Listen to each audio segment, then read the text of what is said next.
요즘 마트에 가보면 글루텐 프리라고 적힌 제품들이 엄청 많죠. 빵, 시리얼, 간식까지 전부 글루텐 프리라고 따로 나와요.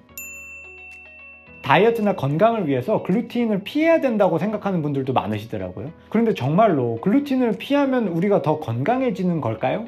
결론부터 말씀을 드리면요, 셀리악병이나 밀 알레르기가 없는 일반인에게 글루틴 프리 식단은 이점이 없습니다. 오히려 단점이 더 많아요. 첫 번째로 가장 우려되는 건요, 영양 결핍입니다. 글루틴이 들어간 음식들 있죠. 특히 통밀 제품에는요, 식이섬유, 비타민 D, 철분, 칼슘 같은 영양소가 상대적으로 더 풍부하게 들어있어요.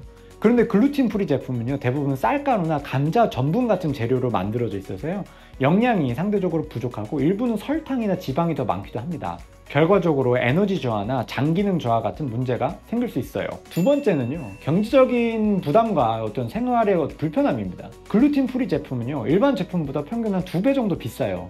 식당이나 외식할 때 선택지도 크게 줄어들죠. 친구들이랑 식사 자리를 갖거나 여행을 다닐 때도 계속 메뉴를 따져봐야 되고요. 장보기나 요리 준비도 훨씬 번거로워집니다. 이런 제한이 쌓이다 보면 스트레스가 쌓이기도 하죠. 또 하나 주의할 점은요, 장내 미생물의 어떤 변화입니다. 밀에는 건강한 장내균을 키우는데 중요한 섬유질, 프리바이오틱 이런 게 많이 포함되어 있거든요.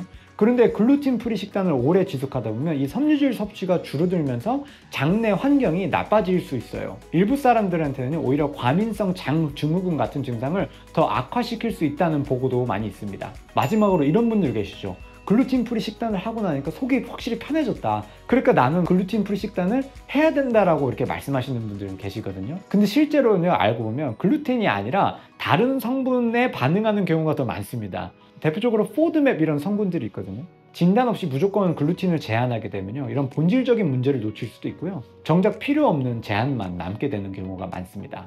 그래서 정리를 하자면 셀리악병 또는 밀 알레르기 이런 게 없는 경우라면요, 그 외에도 전문의가 확인한 비셀리악 글루틴 민감증 이런 게 없는 분들은요, 굳이 글루텐 프리 식단을 따를 필요가 없습니다. 오히려 영양 부족, 비용 부담, 사회적 불편까지 감수해야 될 수 있기 때문에 신중한 접근이 필요하고요, 글루텐이 문제가 아니라면 균형 잡힌 식단이 훨씬 더 건강한 선택입니다.